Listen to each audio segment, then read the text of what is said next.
Hello दोस्तों, नमस्कार। Click गुरुजी में आपका हार्दिक स्वागत है, अभिनंदन है। और अब तक हम लोग इंट्रिकल्स कर रहे थे। इंट्रिकल्स में काफ़ी हद तक हमने ट्रिक्स बता दी हैं, क्वेश्चन बता दिए हैं। अब रिक्वायरमेंट आई थी वेक्टर अलजेब्रा की, जिसे हिंदी में बोलते हैं सदिश बीजगणित। तो इसको करने से पहले हम थोड़ा सा कॉन्सेप्ट के बारे में जानने का प्रयास करेंगे। जब हमें इसका सारा कॉन्सेप्ट पता लग जाएगा तो हम इसके जो क्वेश्चंस करेंगे तो हमें काफ़ी हद तक रिलीफ रहेगा कि ये वैल्यूज़ कौन से फॉर्मूला कहाँ से लिया गया है।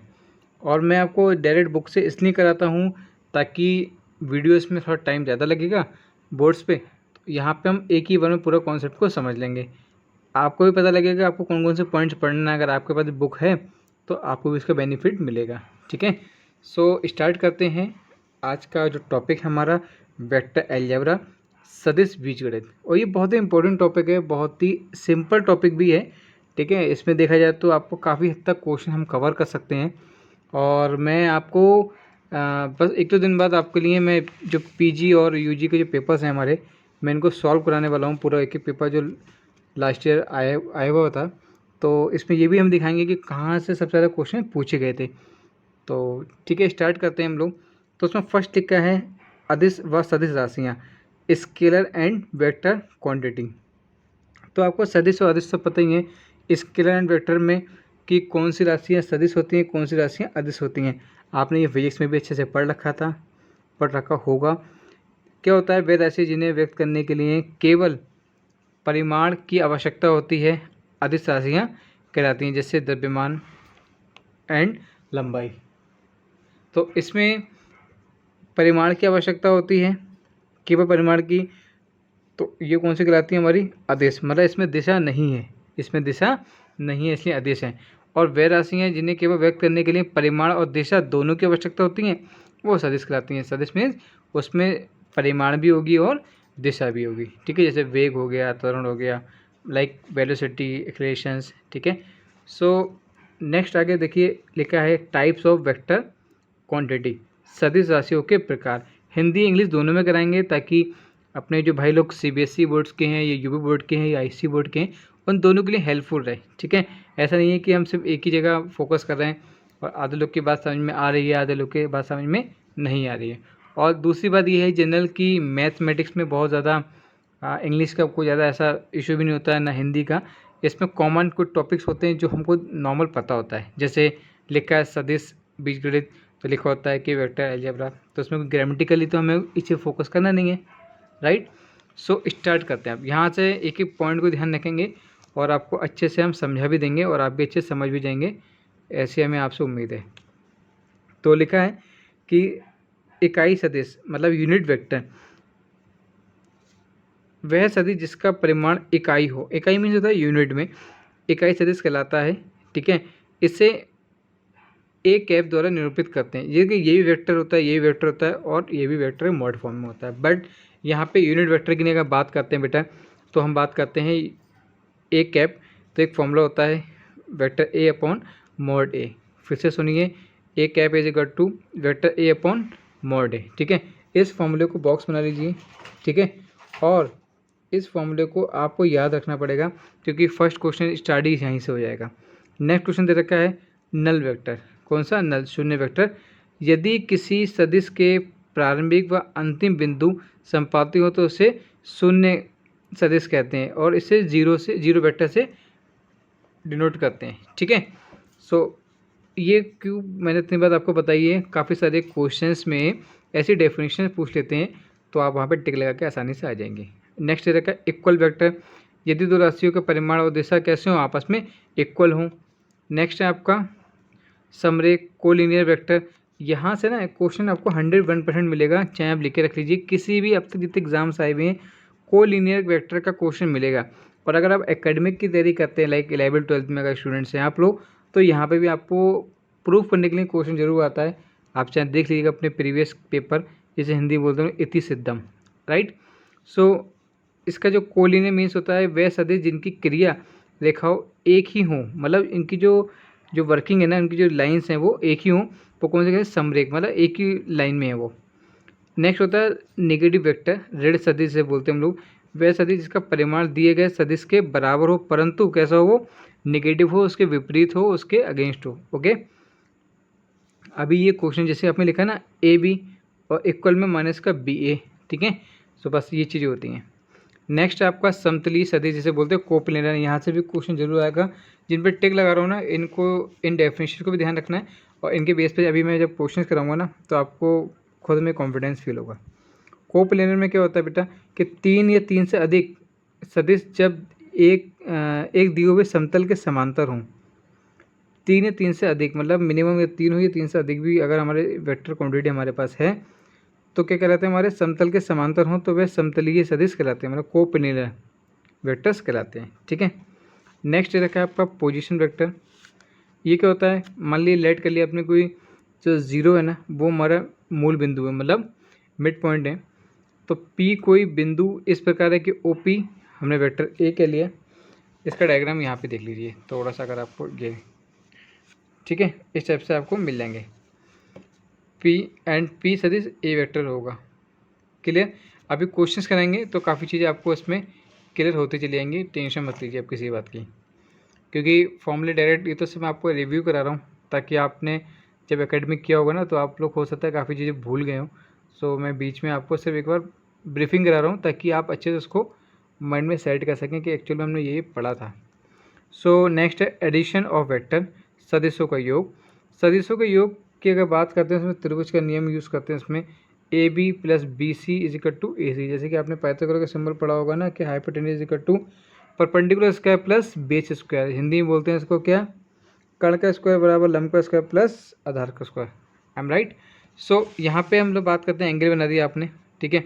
इस एंगल में आपने कह देना है कि ये हमारा बेस है, ये हमारा हाइपोटेन्यूज है, ये हमारा परपेंडिकुलर है।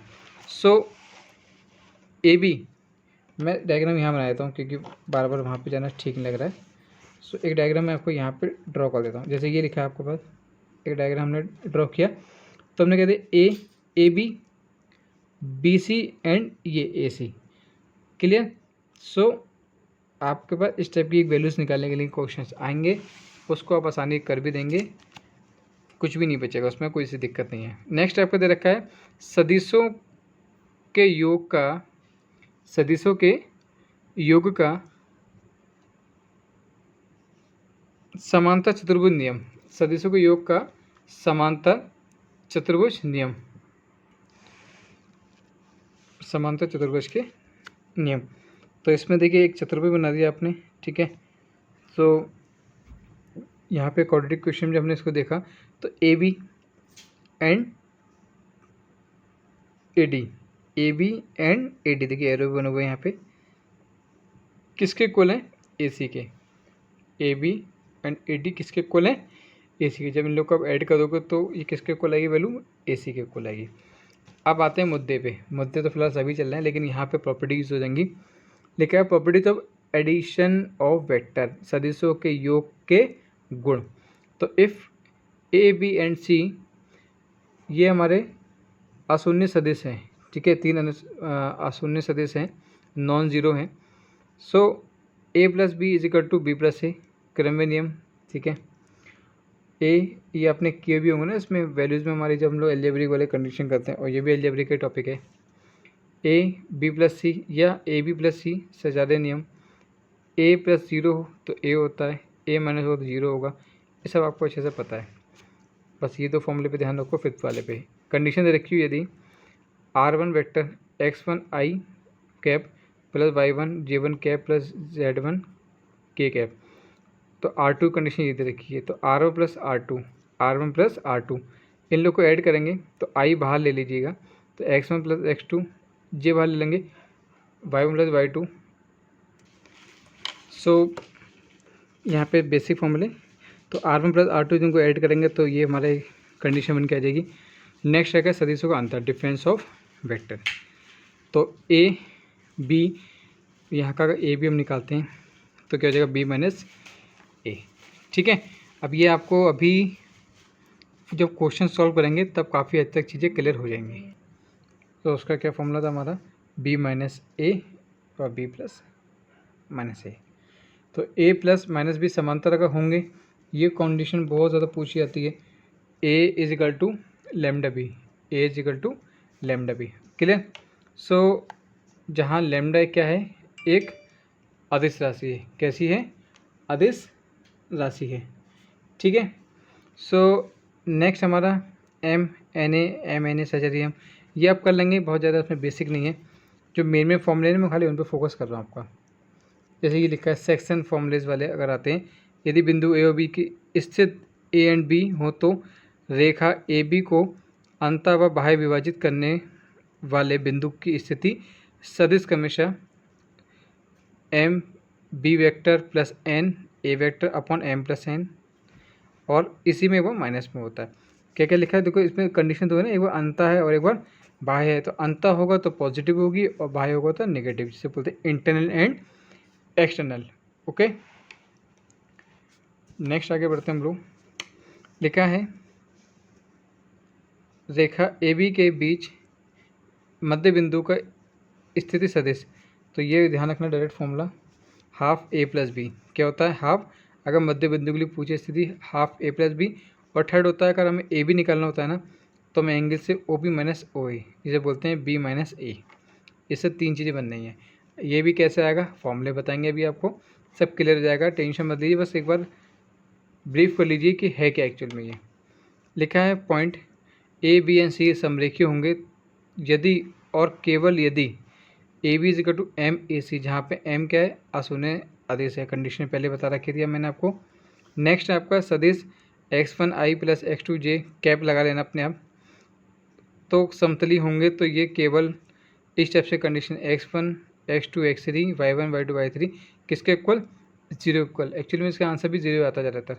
ठीक है, जब ये कभी समतलीय या समरेख इस टाइप के क्वेश्चन होंगे तो इनका आंसर ज़्यादातर जीरो ही आता है। ओके, नेक्स्ट हमारा सदिशों का वियोजन, डिसोसिएशन ऑफ वेक्टर। तो कंडीशन दे रखी है, यदि ए और बी असमरेखी हैं। क्या है ये? समरेखी नहीं है, असमरेखी हैं। तो ए और बी समतलीय सदिश आर इस प्रकार व्यक्त किया जाता है कि R is equal to M A plus N B, या एम ओ एन क्या है? एक अदिश राशि है। और यदि A B and C vector A B C असमतलीय सदिश हो तो यदि, तो किसी सदिश वेक्टर आर को निम्नलिखित इस प्रकार व्यक्त किया जाता है।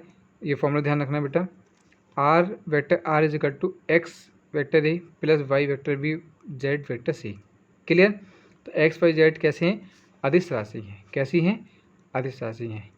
यदि A B vector A vector B vector C कहाँ तक? एंड से अंत तक किसी बहुभुज शीर्षों की स्थिति, किसी बहुभुज शीर्षों की स्थिति सदिश हो तो बहुभुज के केंद्र की स्थिति 1/n a1 प्लस a2 कहाँ तक? an तक होगा। क्लियर। ये सब चीज़ें अभी फॉर्मूले करेंगे, सब समझ में आ जाएंगी, टेंशन मत लीजिए किसी बात की। नेक्स्ट आपका modulus and direct cosine of vector, important डाल दीजिए इस पर, यहाँ से क्वेश्चन कई सारे बनने वाले हैं। ठीक है, मापन एंड दिक्कोज्य, दिक्कोज्य बोलते हैं कोसाइन को, और मॉडुलस बोलते हैं मापांक को।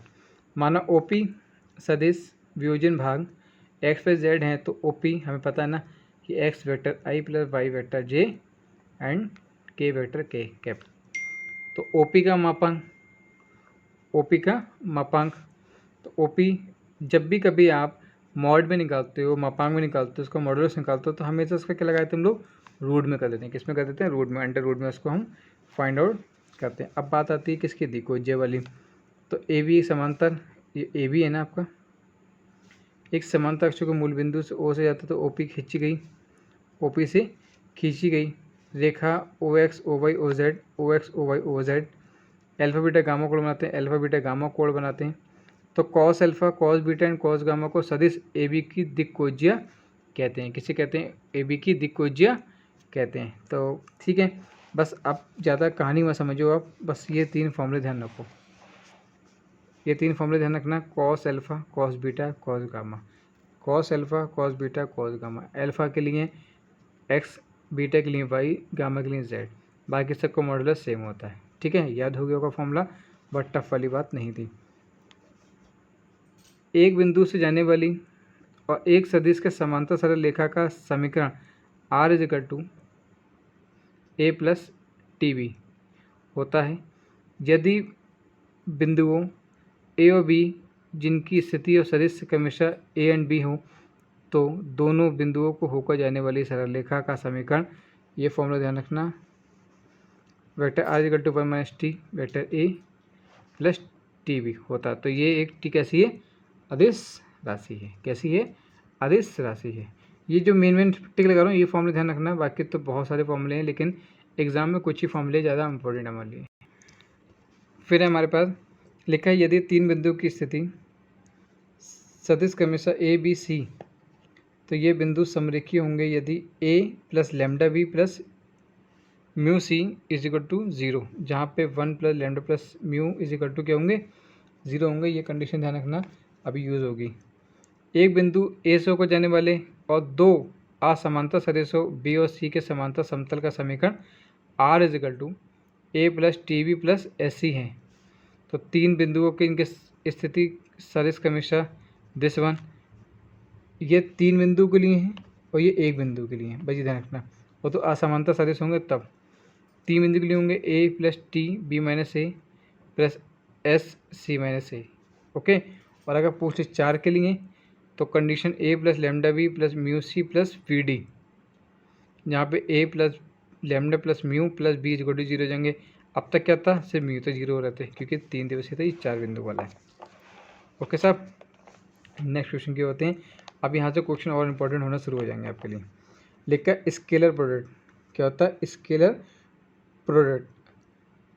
तो स्केलर प्रोडक्ट में क्या होता है कि दो सदिश राशियों ए और बी जिनके बीच का कोण कितना हो, थीटा हो, कितना हो, थीटा हो, तो उनका जो मॉडुलस है वो ए और बी, तो A dot B is equal to A B cos theta. ये फॉर्मूला ध्यान रखना है, बहुत ज़्यादा क्वेश्चन मिलने वाले हैं इससे, बहुत ही ज़्यादा, ठीक है। यहाँ से सारे क्वेश्चन फॉर्मूले स्टार्ट हो जाएंगे। अब जस्ट जो मेन वही कराऊंगा, बाकी मैं आपका टाइम वेस्ट नहीं कराऊंगा। मैं ध्यान रखना जब भी कभी बीच के कोण की बात चले, दो राशियों के बीच की स्केलर क्वांटिटी की बात की और मॉडुलस निकालने की बात है, तो A vector A dot vector B is equal to A B cos theta, ठीक है। इन्हें छोड़ो, अब आप आ जाओ इज वाले उस पर।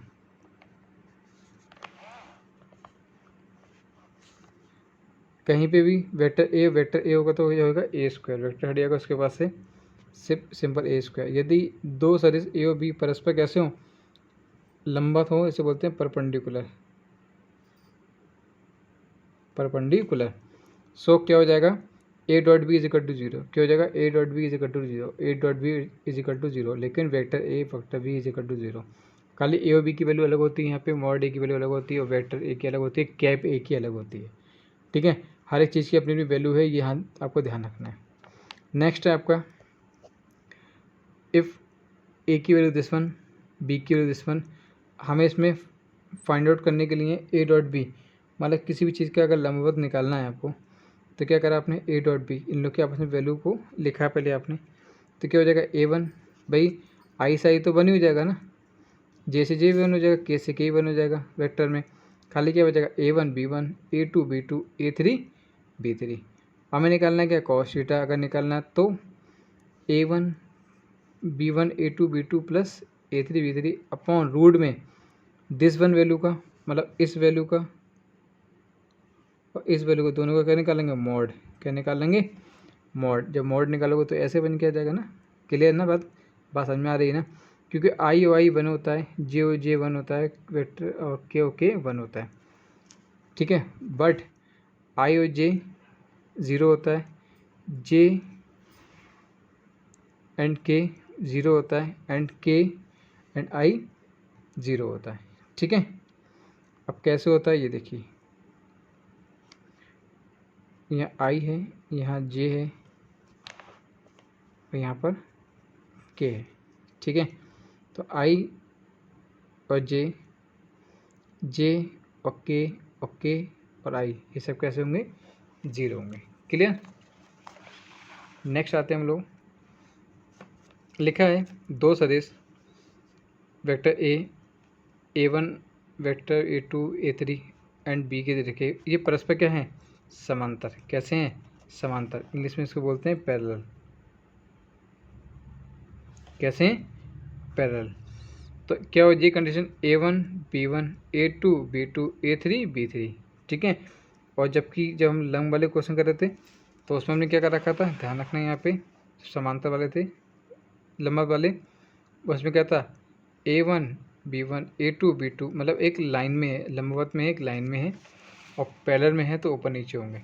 देखो कैसे होंगे, मैं जब पैरेलल ये होता है ना, ये लंब का सिंबल होता है और ये पैरेलल का होता है। तो लंब में क्या होता है, लेटे लेटे होते हैं, तो A1 B1 plus A2 B2 late के होंगे। ये लोग अपना काम भाई खड़े होकर करते हैं, ठीक है, पैरेलल की तरह ये ऐसे हो जाएंगे। क्लियर, बोलोगे तो नहीं? ठीक है, वेक्टर प्रोडक्ट, ठीक है, स्केलर था, अब वेक्टर की बात कर रहे हैं। अभी तो क्या पढ़ रहे थे हम लोग, स्केलर पढ़ा था हमने यहाँ पे, ये आप क्या पढ़ना है, वेक्टर। तो यदि ए और बी सदिश राशियाँ हों तो A cross B, A B sine theta N cap, जहाँ एन क्या है, इकाई सदिश है। भाई ये बात ध्यान रखो पहले, यहाँ पे स्केलर क्वांटिटी होगी तो A dot B A B cos theta होता है, और अगर वेक्टर प्रोडक्ट होता है हमारे पास, वेक्टर में होता है तो होता है ए क्रॉस होता है, यहाँ डॉट होता है, यहाँ क्रॉस होता है, यहाँ डॉट यहाँ क्रॉस, यहाँ डॉट यहाँ तो क्रॉस।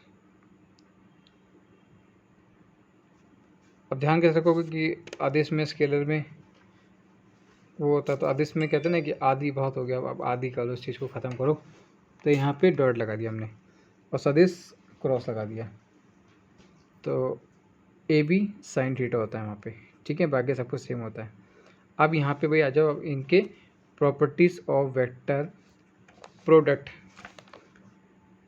ए क्रॉस बी क्या बोलते हैं इसको, ए इंटू बी नहीं बोलते हैं, बोलते हैं A cross B, vector A cross B is not equal to vector B cross A, ये आपस में एक दूसरे इक्वल नहीं होते हैं। ए क्रॉस बी माइनस का बी क्रॉस ए, ये कंडीशन हमारी सेटिस्फाई करती है इसको, ठीक है। तो ध्यान रखना है इस बात को, अगर आपने डायरेक्ट लिख दिया इसको पलट के तो वो रॉन्ग हो जाएगा, लेकिन हाँ अगर माइनस है लगाया आपने तो वो सही माना जाएगा, क्लियर हो जाएगा, ठीक है। M A cross B, M A इसकी मल्टीप्लाई इससे करी, बी बाहर छोड़ा, ठीक है भाई, आपने इसकी मल्टीप्लाई इससे करी, बी बाहर छोड़ दिया, या फिर ये करो कि ए बाहर छोड़ो, इसकी इससे मल्टीप्लाई कर दो, बात एक ही है, कोई इफेक्ट ज़्यादा नहीं पड़ने वाला। A cross B A B sine theta, ये फॉर्मूला भी आपने ऊपर करा था, ऊपर सिंपल था, ये मॉड में तो यहाँ पे एन नहीं आएगा, ठीक है। ए क्रॉस आई जे क्रॉस जे के क्रॉस के क्या होगा, ज़ीरो होता है। लेकिन जब आप बात करते हैं स्केलर प्रोडक्ट में होता है तो वहाँ पे I vector I dot I J dot J ये 1 होते हैं, बट क्रॉस में क्या होते हैं, 0 होते हैं, ये ध्यान रखना, ठीक है। वेक्टर में 0 होते हैं, वहाँ पे I cross J is equal to K होता है, जे क्रॉस के आई होता है, दिस वन ये होता है, ठीक है। कैसे होता है वो भी देख लो आप, आई लिखा है, यहाँ जे लिखा है, यहाँ पे के लिखा है, आई क्रॉस जे ये के होगा क्योंकि सीक्वेंस में रुचेंगे ये, अगर जे क्रॉस के है तो आई होगा, के क्रॉस आई है तो जे होगा, ठीक है। बट इसके अगेंस्ट सॉरी हम कर रहे हैं जे, ये तो क्लॉकवाइज हो गया ना, अब एंटी क्लॉकवाइज अगर आप चल रहा हो, आपने कहा जे के संग आई जा रहा है तो ये माइनस का के होगा, के संग जे के संग जा रहा है, के साथ जे आ रहा है, बैक में आ रहा है ना तो माइनस में होगा, अगर बैक में एंटी क्लॉकवाइज आ रहा है तो माइनस में वहाँ की डिजिट बचेगी, और अगर क्लॉकवाइज आ रहा है सीक्वेंस बनना है तो पॉजिटिव आएगी। क्लियर बॉस, आगे बढ़ते हैं हम लोग। Vector A is equal to B plus C, तो हमने क्या करा, अगर कभी ऐसी कंडीशन आएगी तो एक बार आप बी से मल्टीप्लाई क्रॉस करोगे उसको, प्लस लगा के फिर सी से करोगे, ये तो करेंगे हम लोग। नेक्स्ट लिखा इफ़ ए की वैल्यू ये है बी की ये है, तो अब क्रॉस निकालना है तो अब इसको निकालोगे मैट्रिक्स की फॉर्म में, किस में निकालोगे, मैट्रिक्स की फॉर्म में, इसके आपस में मल्टीप्लाई नहीं करनी है आपको, आपको ध्यान रखना पड़ेगा, क्रॉस में दे रखा है तो इस कंडीशन में आपको लिखना होगा। और यहाँ पे साइन स्क्वायर थीटा की वैल्यू कैसे निकलेगी, आपने क्या करा, आई बाहर लिखा ना, इसकी मल्टीप्लाई इससे, इसकी मल्टीप्लाई इससे, इसका होल स्क्वायर, फिर इसकी इससे हो गई, इसकी इससे हो गई, तो ये कंडीशन हमारे पास बन के आ जाएगी किसकी, साइन स्क्वायर की, ठीक है। ध्यान रखिएगा, छोटी छोटी कंडीशन है ये आप कर लेंगे। देखिए वेक्टर ए की दिशा में वेक्टर बी का प्रक्षेप एक प्रोजेक्टिल होता है, तो ए डॉट बी मॉड ए की दिशा में बी का प्रक्षेप ए डॉट बी मॉड ए। जो अपने ऊपर एन कैप देखा था ना, तो यहाँ पे ये था A cross B upon mod में A cross B, A cross B vector upon mod में वेक्टर ए क्रॉस बी। ठीक है, सेम होता है लेकिन वेक्टर लग जाता है इस कंडीशन में। नेक्स्ट है समांतर चतुर्भुज ए बी सी डी का क्षेत्रफल A B cross A D, या फिर क्या कह सकते हैं इसको, half vector A C into B D होता है। और त्रिभुज के क्षेत्रफल की बात करते हैं, area of angle A B C half A B into A C, half A B into A C. ठीक है, ध्यान रखिएगा। और यहाँ पे इसको ध्यान रखिएगा। ठीक, नेक्स्ट क्वेश्चन बढ़ते हैं आगे। बस फॉर्मूलों का समापन की ओर हम लोग बढ़ते चले आ रहे हैं, ज़्यादा कुछ बचा नहीं है। लिखा है यदि कोई बल F किसी पिंड को d दूरी तक विस्थापित करते हैं तो विस्थापन की दिशा में बल की क्रिया से थीटा कोण बनाती है, तो बल द्वारा किया गया कार्य work is equal to W equal to F D cos theta, F D cos theta force displacement and cos theta. तो यदि O के सापेक्ष F का आघूर्ण मतलब टाउ वाली value O P into F, जहाँ P बल F क्रिया का कोई बिंदु है, या फिर फुल ध्यान रखना बल का आघूर्ण जो होता है टाउ होता है R cross F, vector R cross vector F। Next ये रखा है आपका स्केलर ट्रिपल प्रोडक्ट। यहाँ से क्वेश्चन बात पूछेंगे, ए की वैल्यू दे रखी है, बी की दे रखी है, सी की दे रखी है, कह रहे हैं ट्रिपल प्रोडक्ट 3 वैल्यू दे रखी है, ध्यान रखना। तो उसको बोलते हैं A cross B dot C. क्या बोलते हैं, A cross B dot C, A cross B dot C किसमें, वेक्टर में। तो उसको लिख सकते हैं A vector A B C, vector A vector B vector C. ठीक है, सो इसको लिखेंगे मैट्रिक्स फॉर्म में A1 A2 A3 B1 B2 B3 C1 C2 C3। ठीक है, आई थिंक समझ में आ रहा होगा, ब्रीफ हो रहा आपके सारे फॉर्मूले। Property of scalar triple product, तो इसमें क्या होता है कि इनके जो फैक्टर्स हैं, एक बार चैनल को लाइक और सब्सक्राइब करना बिल्कुल ना भूलिएगा, आपके लिए बहुत ज़्यादा हेल्पफुल वीडियो है सब बड़ी। तो A cross B dot C, तो इसको लिखते हैं A dot B cross C. ठीक है, ए बी सी इसको लिख सकते हैं B C A and C A B. कैसे, फिर देखिए ऐसे मैंने ए लिखा, यहाँ बी लिखा, यहाँ पे सी लिखा, तो मैंने कहा ए बी सी फिर बी सी ए, सिक्वेंस टूट नहीं रहा ना, और सी ए बी, तो ये आपस में इक्वल रहेंगे। बट कंडीशन देखो चेंज हो सकती है थोड़ी सी, A B C is equal to, इन्हें का बी ए सी, अब जो फिर उल्टा भाग रहे हैं तो माइनस लगा देना, इन्हें का ए सी बी फिर उल्टा भाग रहे हैं माइनस लगा देना। जब इसके अगेंस्ट कोई चीज़ चलोगे तो माइनस लगा देना, तो ध्यान रखना, बाकी कोई दिक्कत वाली बात नहीं है। इम्पोर्टेंट लाइन देखो, लिखा है यदि अदिश त्रिगुण में है, किस में है, ट्रिपल प्रोडक्ट में है, तो कोई दो सदिश समान हो तो अदिश त्रिगुण का मान क्या होगा, शून्य होगा। अगर ये दोनों ए आ गया बी बी आ गया समान है साथ में, तो ऑलवेज ज़ीरो, ऑलवेज ज़ीरो। और कह रहे हैं 3 असमांतर अशून्य सदिश ए बी सी एक समतलीय होंगे तो उनका सदिश कैसे होगा। अगर कह रहे हैं कि 3 असमांतर अशून्य और ए वेक्टर बी वेक्टर सी एक समतलीय होंगे तो उनका अदिश त्रिगुण जो उनकी स्केलर ट्रिपल प्रोडक्ट है हमारा, वो कैसा होगा, ज़ीरो होगा। ठीक है, ध्यान रखिएगा इस चीज़ के लिए बस। एंड नेक्स्ट हमारे फॉर्मूले खत्म होने वाले हैं। लिखा है समांतर षष्ठभुज का आयतन के कोरे, मतलब उसके जो कोर हैं A B and C vector A B C होता है। सिंपल ये फॉर्मूले ना आपको सिंपल डायरेक्ट क्वेश्चन मिल जाएंगे इसमें, इसलिए टेंशन मत लीजिए, बस सिंपल है। नेक्स्ट है समांतर षष्ठभुज आयतन कोरे हो गया। सदिश वेक्टर ट्रिपल प्रोडक्ट हमारा क्या होता है, कोई भी दे रखा ए बी सी, कोई भी वैल्यू दे रखी हूँ, तो क्या होता है ये हमारा vector A vector B, A cross B cross C. तो अब ध्यान रखिएगा इसकी मल्टीप्लाई इससे होती है, मतलब ए डॉट सी बी बाहर हो गया माइनस ए बी सी बाहर हो गया, ऐसे ध्यान रखना। इसकी करेंगे तो ये जो सेकंड वाला थर्ड वाला साथ में आता है, बीच वाला बाहर जाता है, तो एक बार बीच वाला साथ में आता है तो थर्ड वाला बाहर जाता है।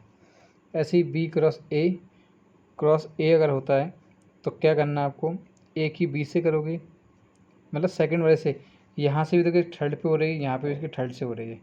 इस किस से करेंगे तो सी बाहर जाएगा, माइनस इस किस से करोगे तो बी बाहर जाएगा। कंडीशन दोनों में सेम है, चिंता वाली बात नहीं है आपको। नेक्स्ट रखा आपको A cross B cross C is not equal to A cross B cross C. ऐसी कभी कोशिश मत कर लेना कि इन लोगों को साथ में कर लेना, तो ये बात ध्यान रखना, एग्जाम्स में डायरेक्ट पूछ लेते हैं। नेक्स्ट हमारा लैग्रेंजेस आइडेंटिटी सब समीका लैग्रेंजे की हैं, A cross B and C cross D. A cross B dot C cross D, A C A dot C ये भाई इसकी मल्टीप्लाई इससे करी आपने, फिर इसकी वो डी से करी, फिर बी की सी से करी और बी की डी से करी, तो A dot C A dot D B dot C और बी डॉट डी। तो भाई देखिए इसकी मल्टीप्लाई इससे हो जाएगी माइनस इसकी मल्टीप्लाई इससे, मैट्रिक्स वाली कंडीशन है, आप कर लोगे आराम से, हमें मालूम है। नेक्स्ट रखा आपको लिखा है रेसिप्रोकल सिस्टम वेक्टर।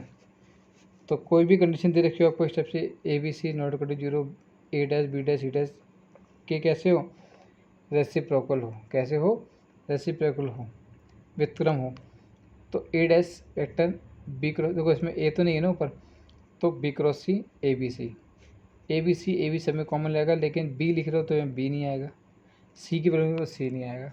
इस टाइप से आपको करना है, ठीक है। बस एंड की ओर बढ़ते चले आ रहे हैं हम लोग। लिखा है properties of system reciprocal vector, यहाँ लिखा है ए डॉट, अगर डॉट में कोई भी डॉट में तो 1 आएगा, क्रॉस में होता तो 0 आता, ठीक है।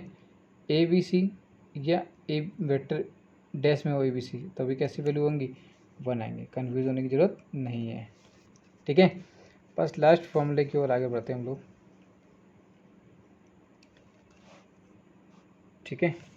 लिखा है कि एक बिंदु ए से जाने वाली और एक सदिश वेक्टर बी के समांतर सरल रेखा का समीकरण R cross B is equal to A cross B होता है।